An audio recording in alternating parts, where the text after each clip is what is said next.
when you go and tell me, yeah, this is passive, or you're like, yeah, this is telling. I'm like, okay, that doesn't tell me how to fix it. You are not helping me by telling me it sounds passive. I'm like, you sound passive.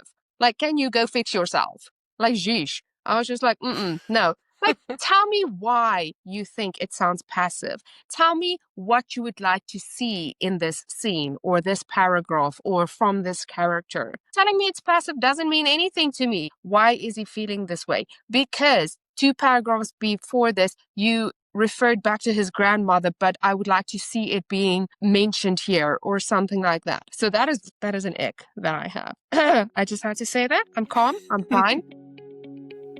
Welcome to Raising Baby Authors. I'm Cassia, your host and a brand new writer. If you feel overwhelmed and lost about this whole writing thing, you're certainly not alone. Join me while I pester my author guests for writing advice and find out how they do it. Because if they could, then why not you?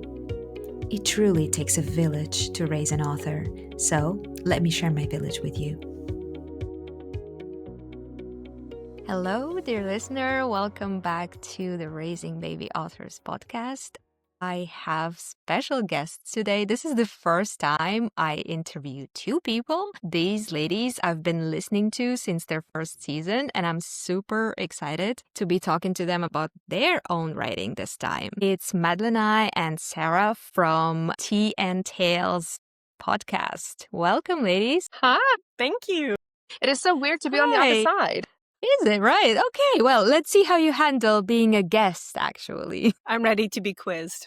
Oh. Okay. Well, yeah. So, as you know, on my podcast, I love interviewing authors and writers about their own work. And the first question is always kind of a nostalgic question. So, how did you start writing? Why did you start writing? And I've never interviewed 2 people. So let's go in turn. You decide yourself who answers first, who answers second. Me. Okay. I was going to leave it up to chance. But so I started writing kind of as a midlife crisis, honestly. I was an accountant and my husband was in the Navy. And surprise, surprise, people don't like their accountants moving every 3 years. So it became really hard to do what I wanted to do.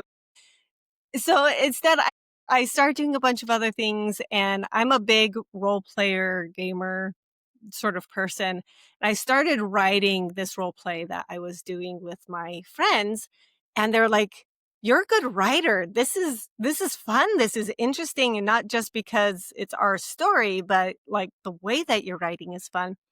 So I ran with that and started building my own worlds. I started making my own stories and fell in love with it. So I just sank myself into it, realizing I can be anywhere and write anywhere. So why not just write? No matter where we move, no matter where I'm visiting, I can just do it. Wow, that's Have you always amazing. wanted to be a writer, Sara? That's the next question. You know, I love asking that question because I haven't always wanted to be a writer. And so most of the authors that get asked these kinds of questions, like, yeah, I've been writing since I was a kid, like since kindergarten. And I'm like, well, no, I started writing like 2 years ago. So yeah, it's always interesting to me to see. Yeah, I started writing in 2016. So it's been almost 10 years now. I'm coming up on my 10th year of writing, and it's been a sharp learning curve for me. I thought I was a better writer than I actually was. And I think because my friends were like, "Oh, you're an amazing writer," I thought that I was such a good writer. But really, I put plot lines together good. That's what they were telling me. And I had to learn along the way about a lot of the craft and the industry, kind of the hard way, because it's hard to find a concise resource that just gives you all of the information that you need, and conflicting information sometimes that I found some was right and some of it is like, maybe in your circumstance. So, but that's why Tea and Tales came along, because we both were like, 10 years ago, what did I wish I knew as a writer? And so when you reached out to us as Raising Baby Authors, we were like, yes, that's what we do. We totally want to be in on this. Let's talk. Well, yeah. I mean, I don't even know how I found you. I remember maybe on Instagram or something. I remember just seeing another Probably. podcast about writing, and I was like, whoa, okay, cool. Because I really check out everything about writing. So, yeah, I mean, Mm. it was very nice to find you. I like your kind of short episodes. My episodes are like an hour minimum because, well, because when I have an author with me, I have to keep them as long as possible so I can ask all the questions that I need. I really cannot let them go. Well, same Yeah. question to you, Madeleine, then. How did you start writing? Goodness gracious. So, I mean, naturally, so English isn't my first language. And so English was a second language that you took in school. And I don't know how other countries work and what curriculum they follow. But for us in school, well, especially in high school, primary school as well, kind of, but especially in high school, like every semester you would have to write an essay. And so they would give you like this little writing prompt that you have, and you can pick like from a few different ones that they have. And then you have to write like 1,000 words, 2,000 words, and then they will mark it for you. And so I've kind of been dabbling in writing. But I was very into acting. So I did drama in school. Then I went to go study theater and I was in performances and stuff like that. So I love storytelling and I've always loved reading as well. Okay. Very funny story, okay? I remember the day that I decided that I want to write is because I was reading a Nicholas Sparks novel. And Sarah knows that I will never read a Nicholas Sparks novel ever again because I'm a very big romance person, okay? I need my happily ever after. And when Oh, I read yeah. that novel, it like broke me into, yeah, I was just like, what is this? Like, what the F? And so I was reading 50 Shades of Grey, and then I was reading this Nicholas Sparks novel. And I like 50 Shades of Grey for the story plot. Not, I mean, the sex scenes are fine. They're lovely. I mean, sure, yeah, being spanked by a spatula once is fine. Will I read it again? Probably not. But I was like, I liked the story of it. And so then when I finished the Nicholas Sparks novel, I was just like, this is it. I am fed up with stories not ending the way I wanted to end. So you know what? I'm going to write a book and it's going to end the way I want it to end. That is literally what happened. So it was basically like the inspiration from 50 Shades versus the aggression towards Nicholas Spark novels. And I literally wrote my first novel in 2013. And so that was literally just before I went to America.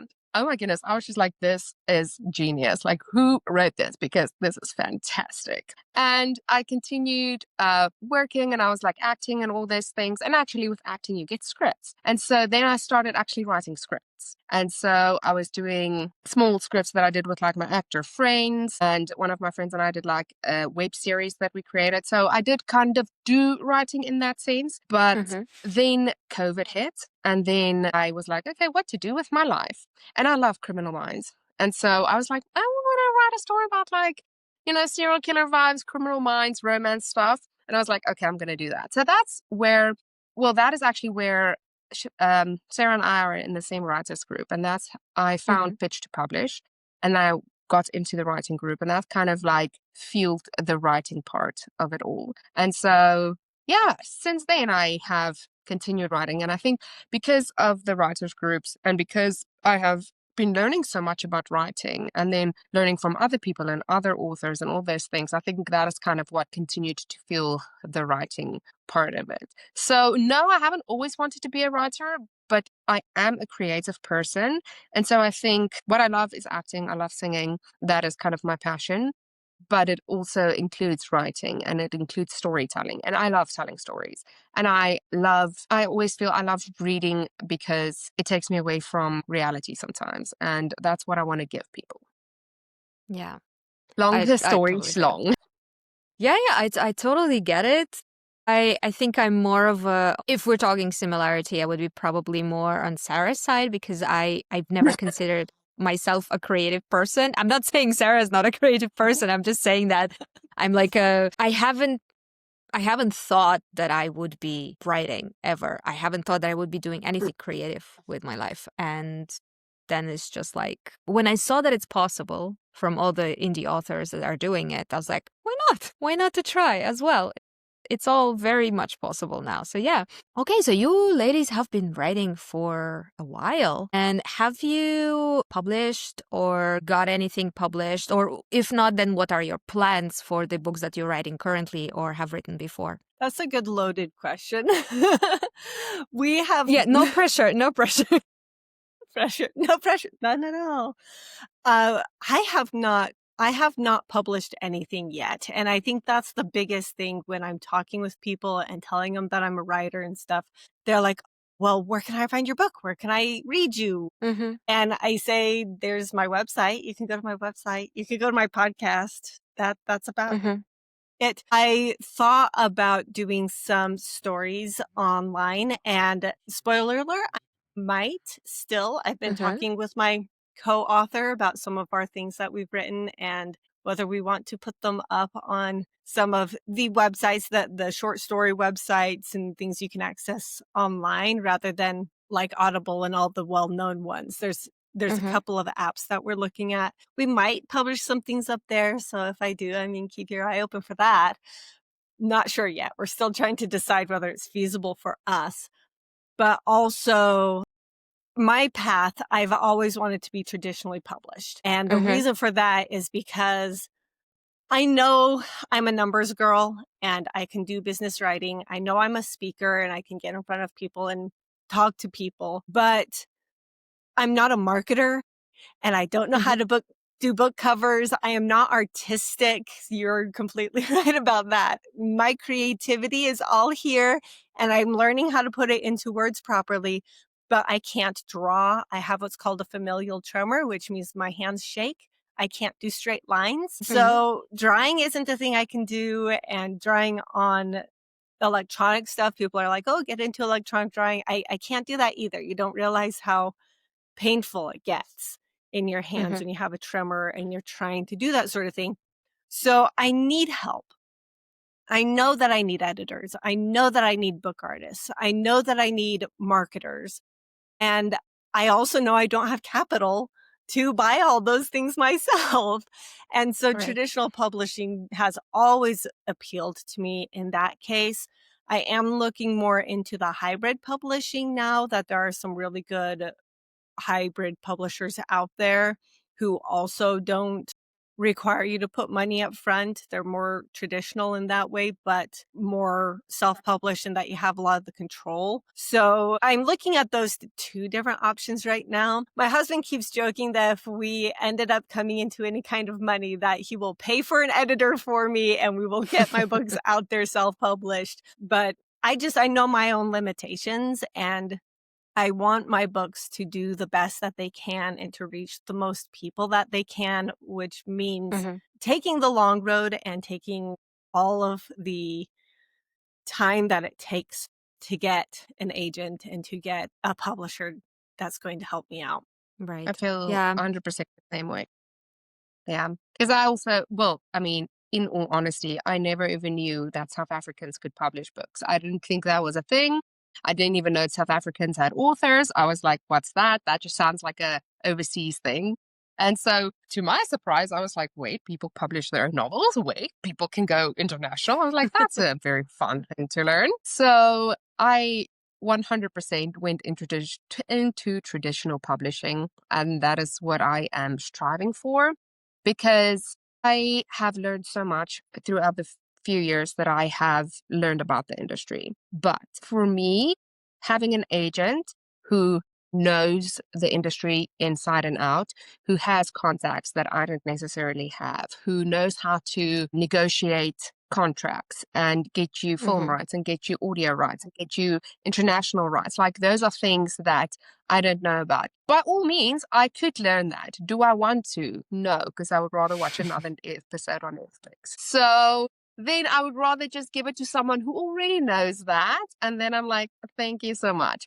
And I think I've told this to Sarah so many times, but I'm a very productive person when I need to be, but I'm a very, like, if someone gives me a deadline, that's when I perform at my best. So I feel like I'm a Mm-hmm. person who needs an agent to be like, stop, like, where's that first draft of yours? And I'm like, I'm sorry, I'm going to finish it now type of vibes. So I think that is kind of my thing. And I do agree with Sarah about the marketing and all those other things as well, because I know my strengths, I know my weaknesses. I love promoting Mhm. other people. I love telling other people about other people's book. Me telling you about my book, I'm just like, no, it's fine. You don't have to read. Never. Ooh, look, a bird. I'm like, I'm like, no, I am terrible at that. Though I must admit, I actually have gotten better with it since we started doing this our podcast, because I was like, I don't like listen to it, don't listen to it, but you're gonna see it. So I was just, Yeah. because also the thing is, I'm proud of what we are doing, and I'm proud of all the things that we have accomplished so far. And I feel it's actually a great stepping stone, because I think, once you've written that novel and you've gotten the agent and you've actually published the novel, that's a different kind of proud that you're going to have. So naturally, I feel I will take this confidence that I have built for the podcast and just kind of lengthen it to the novel publishing part, because as we have learned through several episodes and interviews we've had with authors, is that in today's day and age, traditional publishing doesn't mean that will have to do no marketing. Will have to do no publicity for your own novel or anything like that. And so you will have to, also do your reels and do your come and read my book type of vibes thing. But I just think Yeah. I do need extra support to be able to do it. Okay. Yeah, those are both completely valid points. I think for me, like it's a little bit different because my day job allows me to afford an editor and a cover designer, so that's why I go impatient and I just like and also for me, like it's a matter, I think, of not believing that I can actually get an agent, because like I started writing 3 years ago. English is my second language. I like barely pass the grammar, and I'm like, I really don't believe in myself that much. I'll still query. Girl, I'll still query, but Girl, no, I will have to stop you there, like this very, very second, okay? I literally just read your novel that you released. It's your first one, correct? yeah, it was edited. It was edited, okay, Yeah, professionally. but still, it's your first novel. And I was just like, oh my gosh, where's the rest? I was like, you just give me one. Like, what's wrong with you? Like, now you got me addicted. And what am I supposed to do with my life right now? I was just like, am I getting a new one tomorrow? Because it was really well written. And for you to tell me you've only started writing 2 years ago, I was just like, you know what? That's actually rude. That's quite rude to tell that to me, since I've been writing like for 20 years now. I'm like, I do not appreciate that at all. I haven't read your stuff. I'm pretty sure if I read your stuff, I'm going to be saying the same things, because you do not see your own writing as good most of the time. So yeah, It's very true. it's all right. Yeah, but okay, in fairness, in high school, I have been writing very cheesy poems and Mhm. lyrics for English songs translated into Russian, because my school asked me to. They wanted to have those songs performed, but nobody wanted to perform them in English. But they wanted to perform famous songs. So they like, can you write us the Russian lyrics for them? I'm like, sure, why not? So I did do some writing, but like I don't count it. I never count it. I totally understand that, because I did kind of the same thing. I was told in high school I was a good writer, and I didn't believe anybody until 15 years later. It's like sometimes you just have these talents that come out and say, hey, it's my turn. But I Yeah. also think, and I liked what you said when you were like, you have the money to spend it now, you are impatient, so you want it out now. And I think that is a perfectly valid reason for you to decide then to do your self-publishing. Because, I think it sounds very weird, but I'm just like, no, I like traditional publishing, because at the moment, while I'm waiting like 2, 3 years to get myself an agent, I can write like 2, 3 books. And then I'm like safe for the Yeah. next 3 years that I don't write anything. So I'm just like, that's kind of how my brain is working. So I'm just like, yeah, no, it's fine. It's all a patience game. And really, some people have patience, some people just don't. And so that is perfectly fine. I'm just this year being like, yeah, it'll happen eventually. Ooh, snack. I'm like, oh, wait, I was supposed to be doing something, what? Yeah, I also kind of understand this. I think self-publishing is good, but it's also pressuring. Like, yeah, you write your first book, and then they're like, well, where's the second one? Come on, come on. Yeah. So I get it completely. And well, in relation to that, how many books have you guys written so far? Like, how many books are in your drawers at the moment? What? Like 12. I have 12 right now. 12. That's amazing. Yeah. Yeah, Wow. there's quite a few manuscripts sitting, waiting their turn and waiting for most of them are in first draft form, and I have a few of them that are in further draft forms. Two of them that I'm currently Mhm. revamping because they're my favorite manuscripts, but they're also like the most promising ones for agents, getting an agent. And so I'm really diving into both of those and making them as polished as I possibly can, while the others just kind of wait their turn in the drawer. But I try to write one new manuscript every year.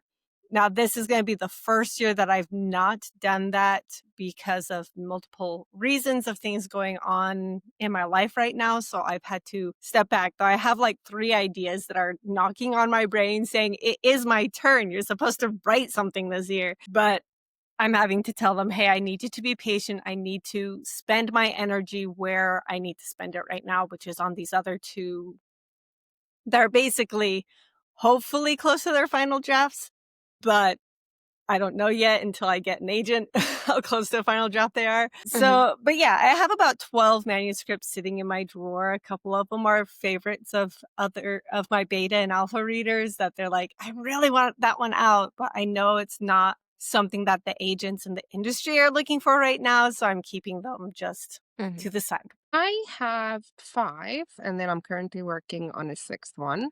They've all done their first route. Let's start with that. They've all gone through the first time that they had to do something. I have 2 of them who are like very quite polished and ready to go, and I'm querying one of them right now. And then I kid you not, I just finished my 5th novel like a week ago. And so I started with the 6th one like a week ago. And so I know that one I have to go back to actually like edit now, but I'm like, no, you go on vacation. I don't want to see you for like the next like month or something like Bahamas. There you go. And Mhm. so, yes, that is the amount that I have written so far. Wow, that's those are numbers I can only dream about. But yeah, it's really amazing how much work you do. How much work you do, not knowing when you would be able to actually put it out in the world. This is really dedication. I think the other thing is also what people always tell you is that, once you've written a novel and you start querying it, start with a different novel. Because authors do not like rejections or passes from agents, which, it's perfectly fine. But we've heard it so many times that, you know what, today I decided to write a contemporary romance novel about a love triangle. But today, if I send it to the agent, they already have 2, 3 other clients that kind of have similar tropes or genres or something Mhm. like that. And so that is just not for them at this time. So just because you've written it doesn't mean that it wasn't worth your time to write it, because it just Mhm. might not be its season for it to be set out to the world. And I think that is an important thing for a writer to remember. Is like everything that you write is worthwhile. It just might not be its season to be. I feel like I'm talking about Bridgerton right now. It's not its season yet. It's going to be a wallflower for a little while. Yeah, exactly.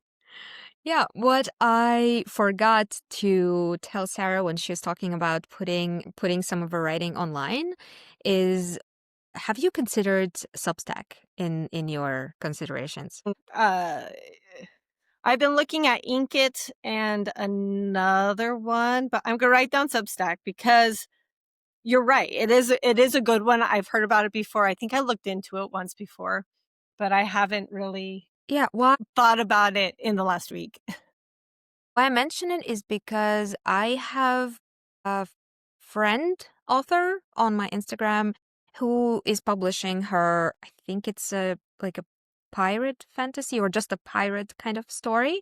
I really love reading snippets from it. She's like an amazing writer, and she publishes the whole thing like on her Substack under a paywall, behind the paywall. Yeah, so basically people pay Mhm. to see her writing, and it's like a serial kind of thing. I think, I'm not sure.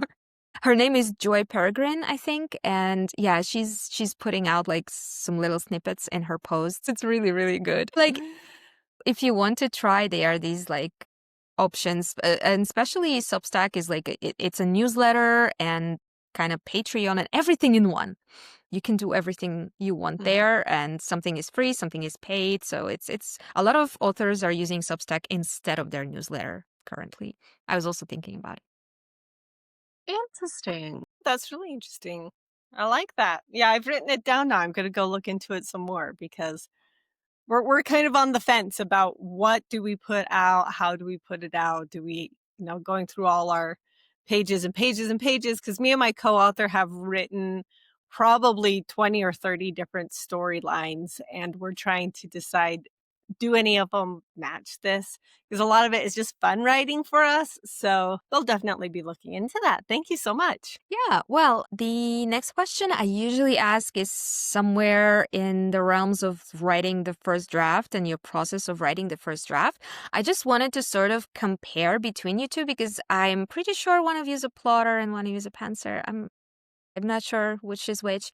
But you're also, two of you are writing different genres. So there's romance and there is fantasy. So fantasy, not like romantasy or anything, right? Right. It's a So fantasy, high fantasy, epic fantasy. yeah.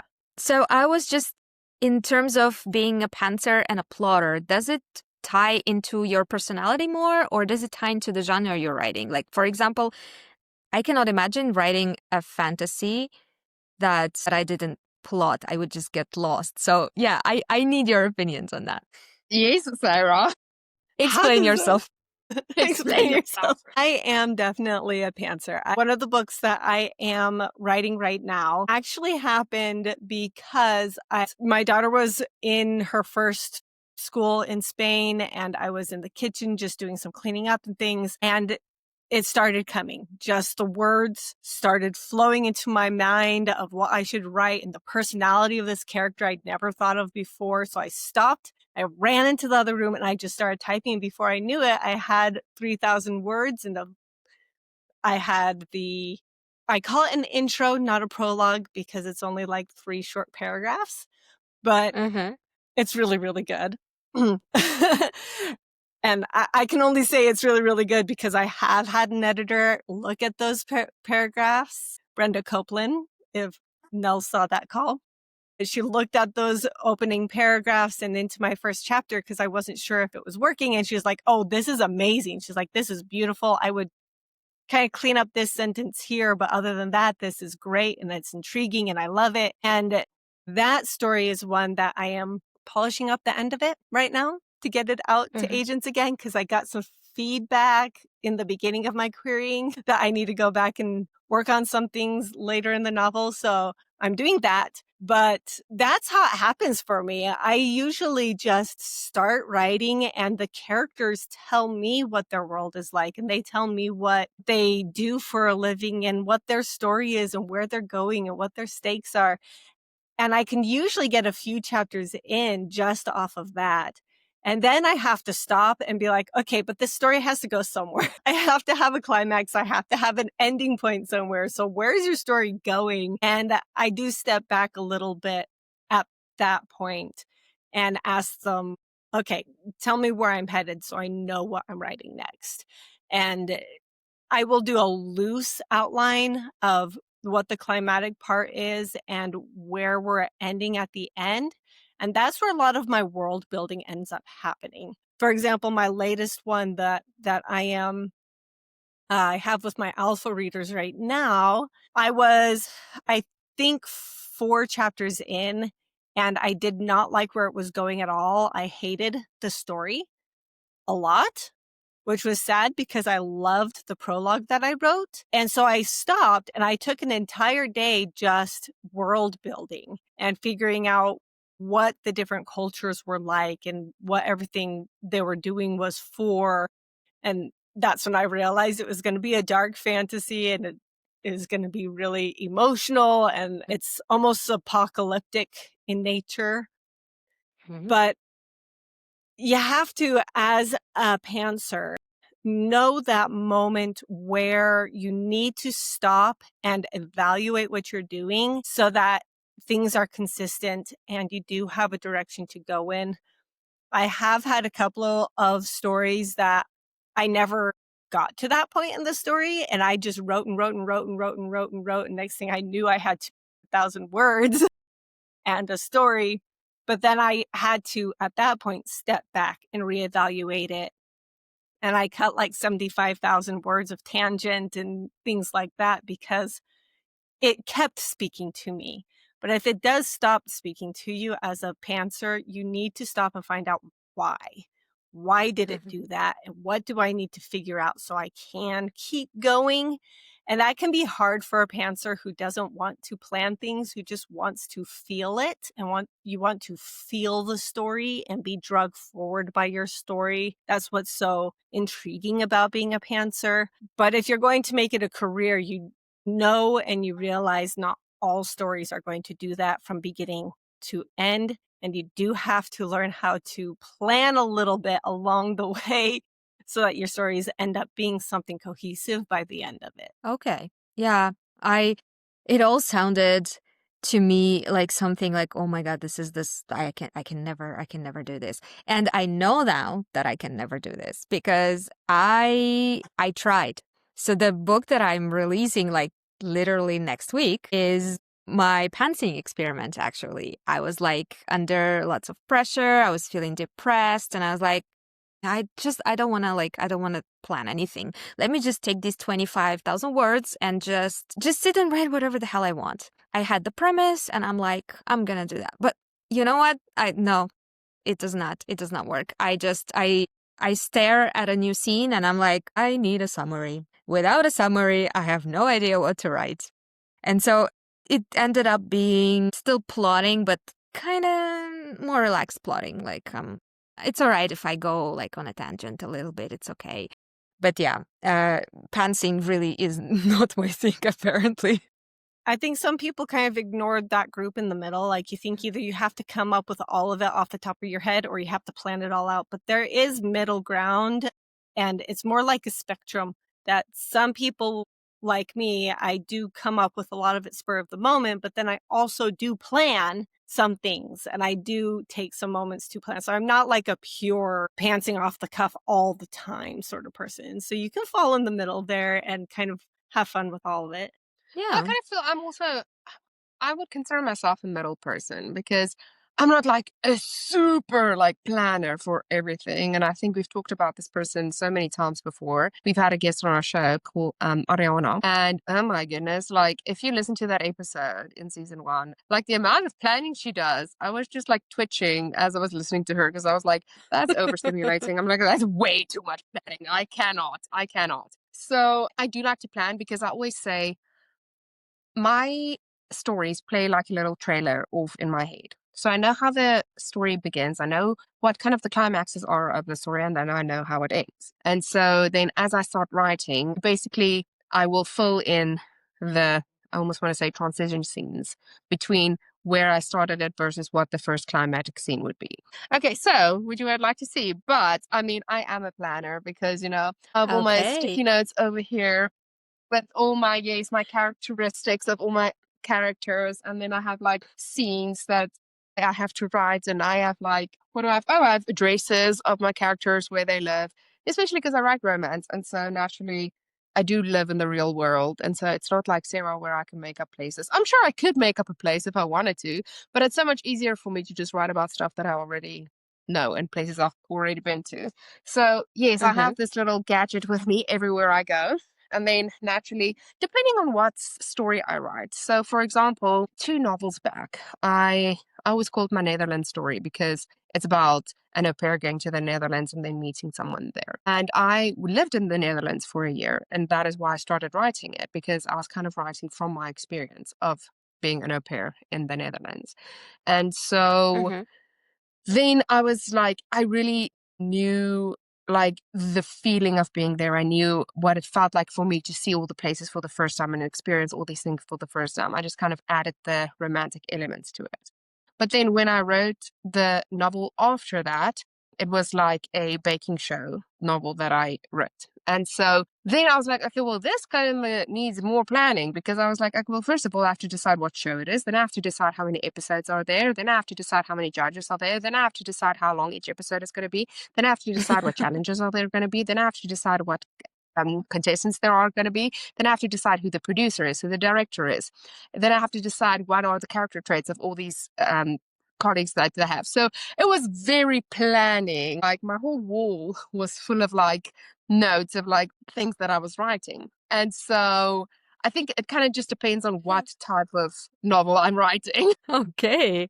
Well, I mean, did you actually write any romance in there, or you just designed a baking show and wrote a book about a baking show? That's a lot of planning for something that's Well, you supposed to be a have plot three device. to figure it out though. And I always like to use this analogy. Like being a writer is like an iceberg.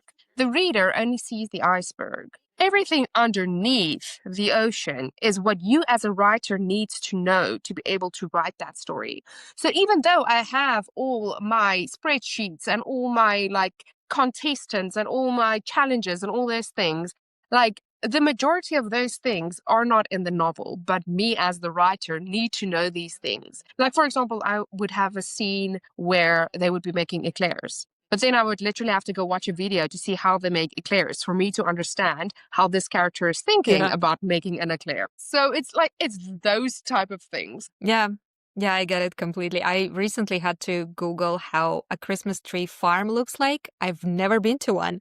And I'm like writing about it. I'm like, how the hell do they look? We don't have such a thing. We have a market where you go and it's just this like square thing where you pick your tree. It's not growing anywhere. It's already been cut. So like it's nothing romantic to write about. But I've read a couple of stories where there were Christmas tree markets and they were so cute and romantic. And I'm like, I want to write that, but I have no idea how it looks like.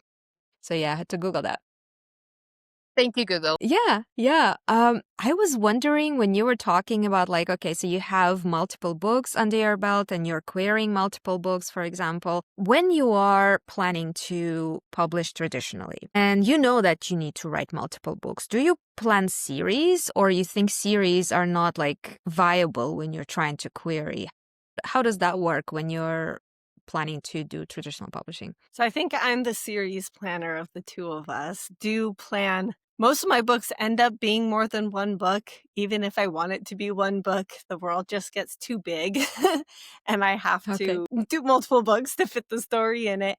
And it's absolutely plausible to do multiple books in a traditional publishing style. And what I always tell people is I will make sure that the rest of the books in the series are sketched out. I might have some chapters written on them, but I don't focus on making sure the entire series is written.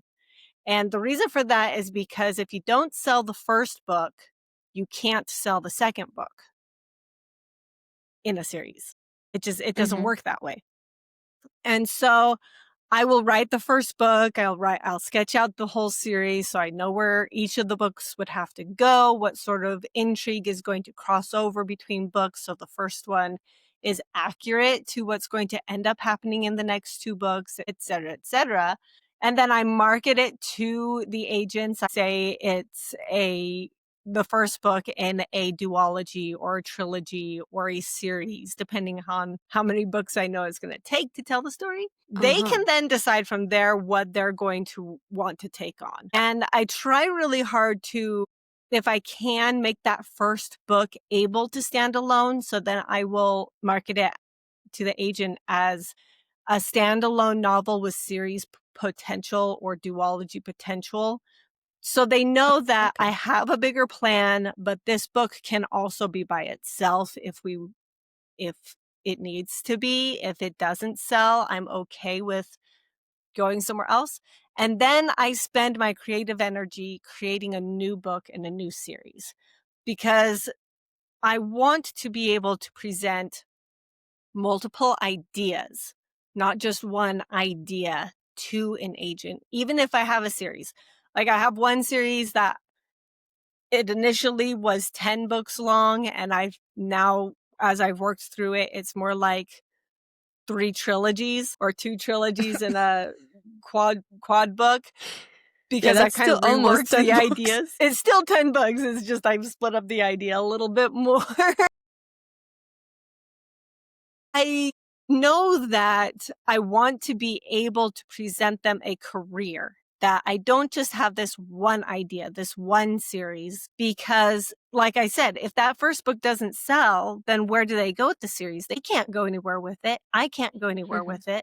And so I need to have other ideas I can market to them, other series, other duologies, single books to diversify. It's kind of going to my numbers thing. Sorry. It's kind of like when you have a portfolio in money. They say don't put all your eggs in the same basket. Don't invest in just one thing.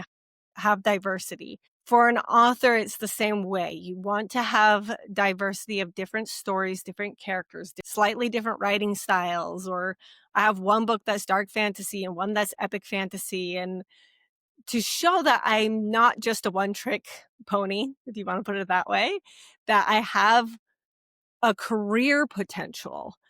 And for readers, they want to know if I read your book and I like it, I want more. And so they want to know that I'm in it for the long haul. I'm going to bring them more things to read, more things to publish over time, which means I can't rely on my 4 books in the one series that I love. Yeah, that's totally understandable. It makes sense that you offer the agents an option to have the book as a standalone. Because my next question would be, does it kind of hurt your chances when you are querying something that has to be in series? So yeah. I don't think it does. I've heard a lot of agents in calls and interviews that I've watched say that they like when you bring them a series because they know that you've been writing a lot. They also like to know you have multiple types of series. And I think it's because, especially in my genre, some genres are different, but in my genre and fantasy, most readers expect there to be a series. They expect more than Right. one book. And some readers will not read you if it's only a single book. Though you can get away with a single book. I can very easily name big fantasy authors who have books that are just one book, but they also have multiple other books that will be a duology, a trilogy, or bigger. We haven't discussed your books, Madeleine. Do you write series or not? So, as a fellow romance author, I think you know this, but romance is such a funny genre because you can do standalones, but you can do also series. It just kind of depends on what you are going to write. Because I think if you decide you're going to do a hockey series or any kind of sports series, then your romance readers are expecting it to be a series because they're going to be like, oh, okay, you're going to write a novel about each person in the hockey team or something like that. And what I've seen a lot also is that romance authors will do like families. So they'll do like these 7 brothers and 1 sister, and then each novel would Yeah. have the story.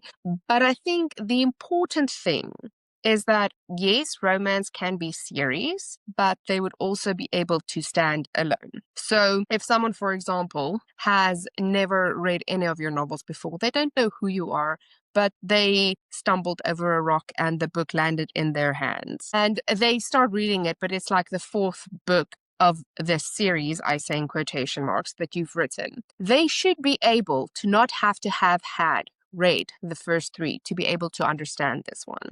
Because how romance works, and correct me if you feel differently about it, but how romance works is each novel that you write, if you do consider doing a series, is like you focus on the main 2 characters, but of course there's going to be these side characters in between because you have the brother and you have the mother and you have the sister and the dog and all those things. But because they're a constant throughout the whole series, I like it because you can, like, for example, the first novel is usually always the oldest brother. And so in the second novel, it'd be like the second oldest brother or something like that.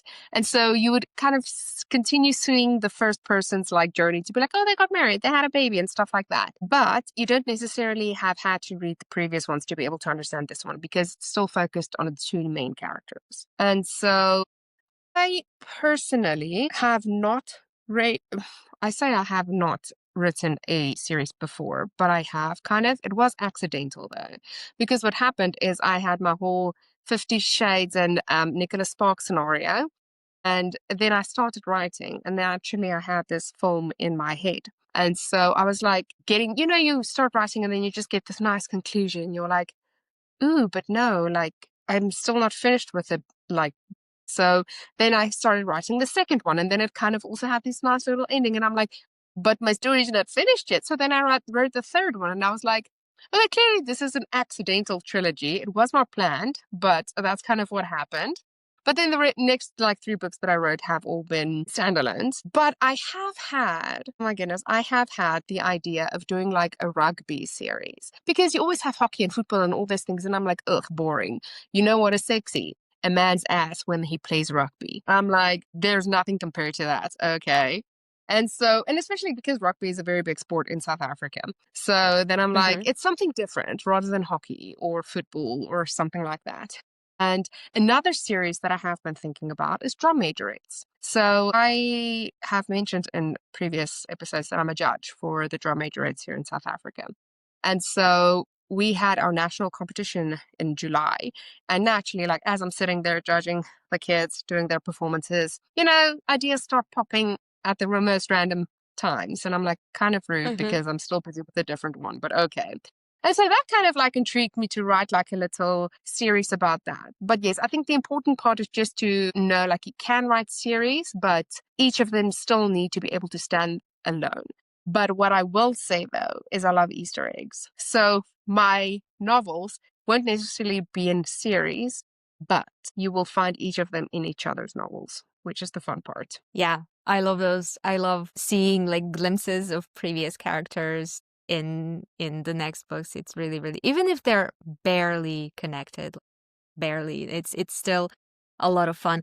It's it's just that I was wondering because from what I've heard for self-publishing, writing in series is almost crucial because the read through. So you make your first book 99 cents or free, and then you count on people reading that, getting interested and buying everything else and reading everything else. And so I've heard lots of people saying that if they write standalones, they don't really do well. So I was just kind of wondering how it's going in the traditional side, because people like Ali Hazelwood, for example, her books are not in series. They are kind of connected a little bit, but they're not in series.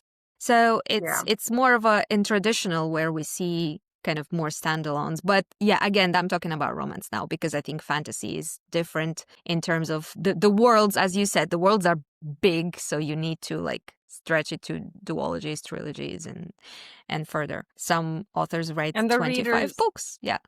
yeah, and the readers in fantasy and sci-fi, they like to learn about your world and then live in it for a long time because it's a lot of Mm-hmm. energy for a reader to learn your world. They don't want to just get one book. They want to be able to live in it, and they want to be able to hear longer stories so they don't have to relearn a whole new world every time they pick up a book. Makes sense. Makes sense. Okay. Well, I'm gonna stop interrogating you on your own writing for a bit. And I think I know some of the things already, but I wanted just to talk about our favorite things. So, author heroes, ladies, who are your author heroes? So I would have to say my biggest author hero is Timothy Zahn. He's an author that I read growing up, a fantasy author, and he wrote a lot of the books that got me into reading and writing in the first place. Like, I did not care for reading before I met Timothy Zahn and his books. So he'd have to be my biggest hero. Without his writing, I don't think I ever would have been the reader that I became and subsequent writer, because writers are readers. He also is one of those that he shows me the breadth of writing. He has short stories. He has different genre type stories. He has standalones. He has series. He has all kinds of everything. So he really showed me the depth and breadth that writing could have and how exciting and interesting it could be. He's done screenwriting even for some Mm. books, not books. He's done screenwriting for some shows and movies as well. And so it's one of those things where it's like, you can really, if you dig into writing, there is a huge world out there and so much that you can learn and so much that you can do that isn't just sit down and write a novel or sit down and write an article. Okay. He did a lot and I've never heard of him. I'm definitely gonna look him up. He's a great author.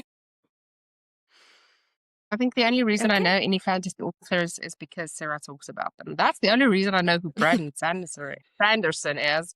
I was like, otherwise I would have been like, Okay. who this dude? Say, I won't say I have authors who inspired me.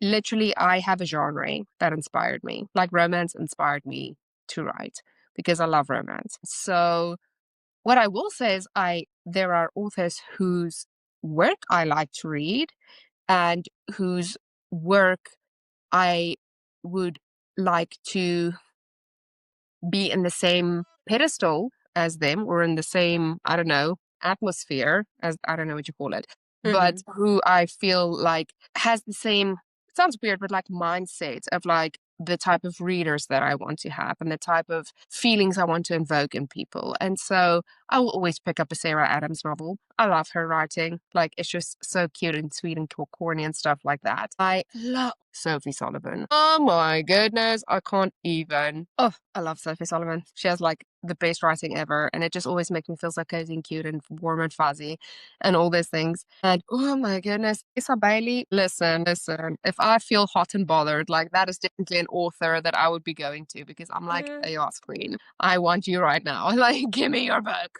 So there are definitely authors that I enjoy.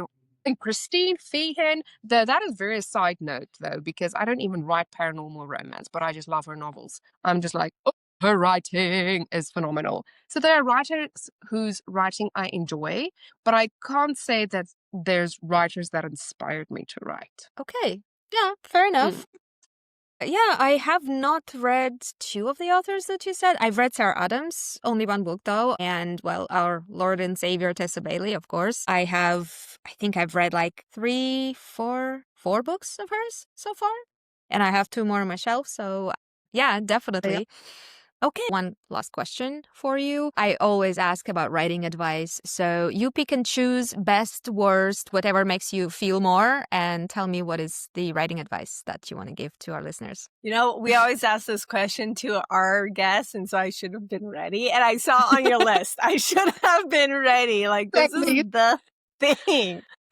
Well, maybe there's writing advice that makes you just boil, you don't like it so much. Oh my gosh, I will go first on this one that makes my blood boil. Okay. Do not. Okay. Do not. When you go and tell me, yeah, this is passive. Or you're like, yeah, this is telling. I'm like, okay, that doesn't tell me how to fix it. I'm like, you are not helping me by telling me it sounds passive. I'm like, you sound passive. Like, can you go fix yourself? Like, sheesh. I was just like, no. Tell me why you think it sounds passive. Tell me what you would like to see in this scene or this paragraph or from this character. I'm like, telling me it's passive doesn't mean anything to me. I'm like, thank you. You have blue hair. That's just something you're telling me. So if you are like, yeah, that sounds passive because why is he feeling this way? Because two paragraphs before this, you referred back to his grandmother, but I would like to see it being mentioned here or something like that. So that is an ick that I have. I just had to say that. I'm calm. I'm fine. Sarah, continue. I love how like energetic you are about all of this. It's just brilliant. It's brilliant. The best writing advice I got was to read for other writers as a beta reader. And not just because then, you swap manuscripts, you help other writers and they help you. And so they read for you too. But I've learned about writing through reading other people's writing. You can see things in other people's writing that you can't see in your own, and then able to either fix it in your own as well or add it to your style. For example, there's one lady I read for who was amazing at interiority. And after reading her entire novel, beta reading it, I was able to better recognize how to do the interiority for my own novels and go back and change it or put it in the new ones I was writing. So even though I feel like a lot of writers, especially new writers, feel nervous to read for other people because I'm so new, I don't know what I'm doing, what advice can I possibly give somebody who's been reading or writing longer than I have? But you learn so much about writing by reading, and especially reading people who don't have something polished. You learn a lot from it. In conversations with them, I would be able to ask questions to them about, well, this felt weird. Why do we think that is? And break it down. And the more experienced authors could explain to me, oh, I see what I did there. I need to change this, or it's called that. And I learned about the terminology a lot better than just reading articles about writing by talking to the other people about it. I remember when I read my very first beta read for my cousin, and I had no clue what I was doing. So I was like, it's good. I feel like this when I'm reading it, and I don't know what else to tell you. And I was the worst beta reader she probably ever had. But I had to give myself that experience to get better at it. In the process, I've gotten better at my own writing. So I would absolutely tell new writers, get out there and beta read for other people, even if you don't feel like you could add much, because you're going to add something to them that they're going to be able to take. But also you can learn so much from them that it is 100% more useful than any other articles or any other workshops I've ever done. Yeah. And that's great advice. Honestly, never be afraid of beta reading. You don't have to be experienced in anything to beta read. Beta reader it can be someone who critiques your work. Yeah, for sure. But it also can be a reader, little reader that can tell you how they felt. And that's important because that's what writers are trying to do, make people feel things. And if a reader feels something different than what they thought, then that tells them something. So yeah, I think there's a lot of advice for writers to read, but to beta read is also very, very good advice. Okay, well, thank you so much for joining me today. I'm super happy I got to talk to you and tell my listeners where to find you and your podcast so they can go and follow you as well. Well, if you want to follow us and look at all the content that we are creating, go follow us on Instagram, Facebook, and Threads at Tea and Tales Podcast, and on Twitter/X and TikTok at Podcast Tea Tales. And what makes you think that I've said this so many times before? The website is teandtaleswriters.wexsite.com. Alrighty. Okay, that's all going to be in the description of the episode. Thank you so much for joining me again and have a great day, night, morning. I'm not sure what it is where you are. And see you hopefully next time. Exactly. And thank you so much for having us. This has been so much fun. And I think it was a different experience being asked all these questions and not being the askee. And so I learned so much more about myself. Thank you so much. I had a blast. All right. Bye-bye. Bye. If you like what you hear so far, please consider subscribing and tune in for the next episode.